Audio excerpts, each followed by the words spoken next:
Title your notes, the gay 90s. Title of these notes will be the gay 90s. Here are the essential questions. How did newspapers change during the gay 90s? And explain what the yellow press is. Now, the gay 90s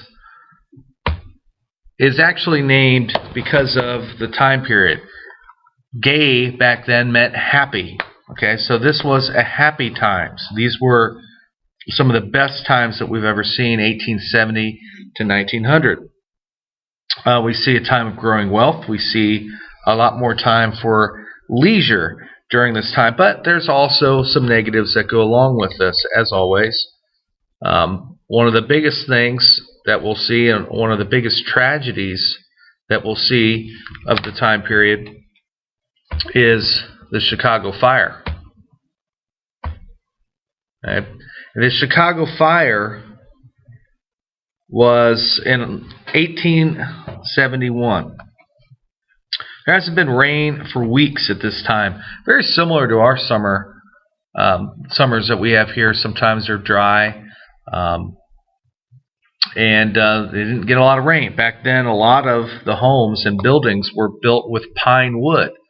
And if you've ever had a pine tree for a Christmas tree, you know that it dries out very quickly. You can take your Christmas tree outside and burn it, which a lot of people do on a fire or whatever, and that thing goes up like nothing. So same thing here. It's very dry out, and basically they just didn't have any rain. They had like an inch and a half since July 4th. There was actually a fire on October 7th, and it burned out about 4 blocks before they put it out. Right? They were able to put out a small fire there. The fire department had about 54 hose carts, 15 steam pumpers, and 4 hook and ladders. And in a city of 300,000, that was not very much at all. The next night, October 8th, is the famous Chicago Fire. The fire broke out again.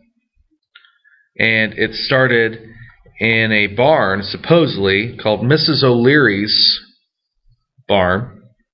And rumor has it, legend has it, that a cow actually kicked over a lantern. And then it swept through all the shanties. I know we're talking about a cow in the city. That was very common back then. They couldn't go to Myers to get milk back then. So, very common to see farm animals in the city. So supposedly Mrs. O'Leary's cow started this.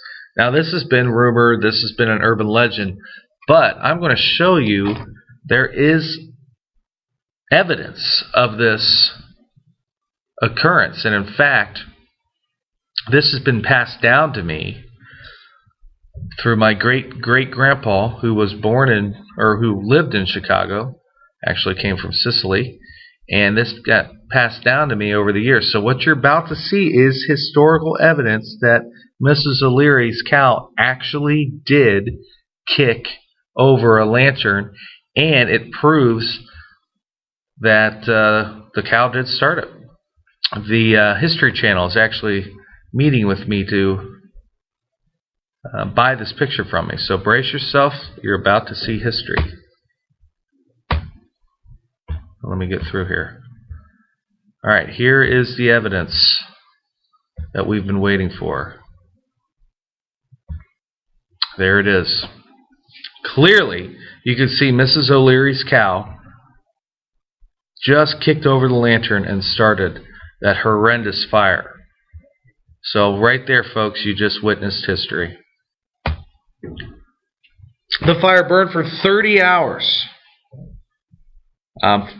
Finally, it rained and helped put the fire out. And it actually even jumped the river and kept going toward the lake. Excuse me. It burned 88 miles of streets. Most of the streets were paved with wood, including 561 miles of sidewalk. Tens of thousands of structures were destroyed. There was over $200 million worth of damage. 2,000 acres burned. 300 people died. Chicago itself could have just vanished, but it did not. The people stayed. Population in 1871, 300,000. Just 20 years later, population jumps to 1 million. So it just shows you the resilience. Now, the papers went crazy with this story, okay, especially with the Mrs. O'Leary's cow thing. And what you don't know is that same night in Prestego, Wisconsin, they had a fire too, and that fire was actually more destructive, killed 1,500 people, but you've never heard of that. Why? The papers. The papers. And that's part of what this unit is about, is how influential these newspapers were. So Chicago is going to begin to, there she is again, begin to rebuild.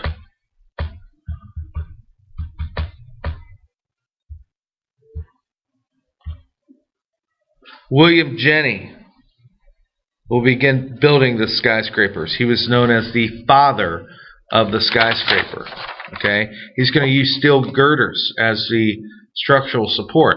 But we can't have a skyscraper. We can't have people climbing 20 flights of stairs. So another person that was very important to this was Elijah Otis, who invented the elevator. Very important invention. James Bogartis built these large buildings as well. And basically the walls and floors are supported by the steel framework. They used the cast iron for their skeleton frame. Okay, and the steel. Chicago is known as the birthplace of the skyscraper. And they built the first 10-story building. Okay, and it was actually in competition with New York City to do this. Okay, what steel? Whose steel are we using here? This is what makes this guy so rich. Is Carnegie steel. So this is all being done with Carnegie steel. New York, as we know, will eventually overtake them. They built a 20-story building called the Flatiron. You have all seen this. This is still there. Iconic building in New York City. Looks like an iron. So that is still there. This has been everything from a tenement to low-cost apartments to office buildings. I think it's kind of a mixture of both today. Okay, people were so afraid of this building, they thought that its odd shape would even change weather patterns. We know that's not true. So, definitely an interesting time in Chicago, and the fact that they could come back from this. In 1893, Chicago kind of celebrates its rebirth with it's called the Chicago World's Columbian Exposition. And basically it celebrated the 400th anniversary of Columbus discovering America. And it became like a little mini world. They had pretty much everything. Lots of different architectural developments from all over the world. Lakes, canals, like the gondoliers in Venice. You can see that here. They use that on the river. And you can, if you walk down the streets of Chicago, you'll see how the river kind of goes all over the place.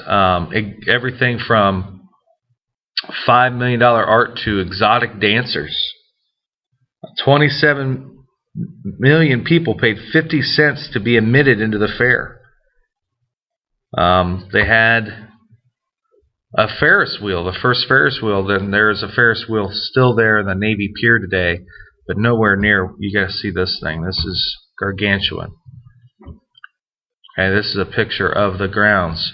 These Ferris wheels, it was 250 feet high. It had 35 of these glass cabs in it. The glass cabs could hold 60 people for a total of about 2,000 passengers a ride. It took 20 minutes for it to go around once. Okay, and that is a huge Ferris wheel. I mean, imagine that, 60 people in each one of these things. So that was one of the main attractions during this time. They had an electric room where they were showing off electricity. Okay, people haven't experienced electricity yet. So it had thousands of bulbs so it can light up and people can see that. So a very interesting time celebrating Chicago's rebirth. Okay, in Chicago, one of the nicknames for Chicago is that it is called the Second City. And a lot of people believe that it's actually called that in almost like a negative form toward looking up to New York City, but it's actually because it was built right on top of the ruins from the Chicago fire, and it, in all honesty, made it a bigger, better city. So they call it the Second City for that. So our next one is journalism, okay? And these early newspapers usually were about 1 to 4 pages, very plain, very just basically telling the news. But we're going to see that change. Okay, journalism is going to change into what we know as it's going to be called the yellow press. It's basically more like a tabloid that we see today. When you're getting ready to check out at Kroger's and you're waiting in line, you got nothing else to read but those crazy headlines. That's yellow journalism, and that's what people used back in the day to sell papers. The sensational headlines and exploits told tales of murders and I mean anything that's going to sell a newspaper. And they're going to call it the yellow press or yellow journalism. Mostly, we'll talk about this in a second, came from a cartoon character. And the ink would leave like a yellow stain on your fingers. The sensationalism, once again, trying to grab headlines. That was the whole point. And we see that with the Chicago fire. Okay, we see that with Custer. And out west when Custer's last stand and things like that. Those stories were made famous by these papers. Joseph Pulitzer, who's pictured down here, is known as the father of the yellow press. Okay, he was an immigrant. He was from Hungary. He came to Boston in 1864, actually fought in the Civil War. Later became a reporter for a German-language newspaper in St. Louis. He'll actually buy 2 papers when he's in St. Louis, and will later combine them. Then he buys The World in New York. Okay, The World is the main paper, and you can see that on the headline down there, in New York City. And his paper will actually take on crusades. Okay, it'll take on big business. It'll take on the tariffs, the trust, offensive employers. His reporters would get many of their stories by doubling as actors, pretended to work as working girls or immigrants. And he's going to expand his ownership of this paper. In fact, what's coming up here, the World Series, baseball. Okay, a lot of people believe it's because it's the International World Series, and which we know it's really not. But in actuality, it probably was sponsored by Pulitzer's paper, The World. So, just like we see other things take on sponsorship, that's probably what the actual story is. It's called the World Series because of the newspaper. Pulitzer finally had to run his papers by telegram as he was growing older because he was almost blind due to a nervous condition, and that'll go on to him selling it later. But he basically, we talked about the Statue of Liberty and things like that. He was responsible for all these actions. We'll see the newspaper become get a new format. And I don't expect you to write all this down. Okay, this is just an example of what is going on with the And there's not stopping anyway. What is going on with the newspapers? Okay,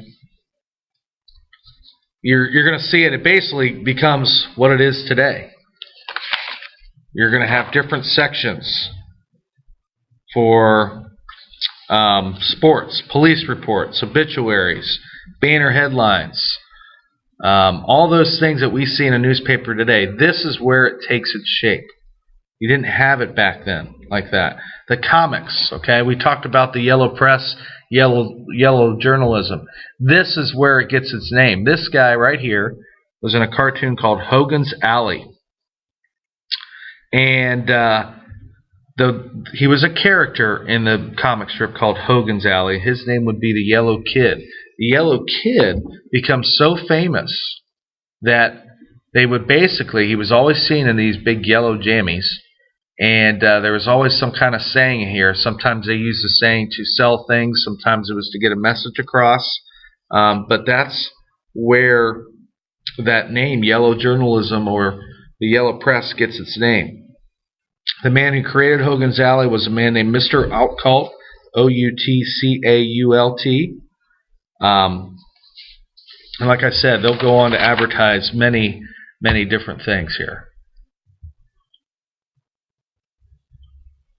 All right, we will stop there. We'll continue that part of the lecture later.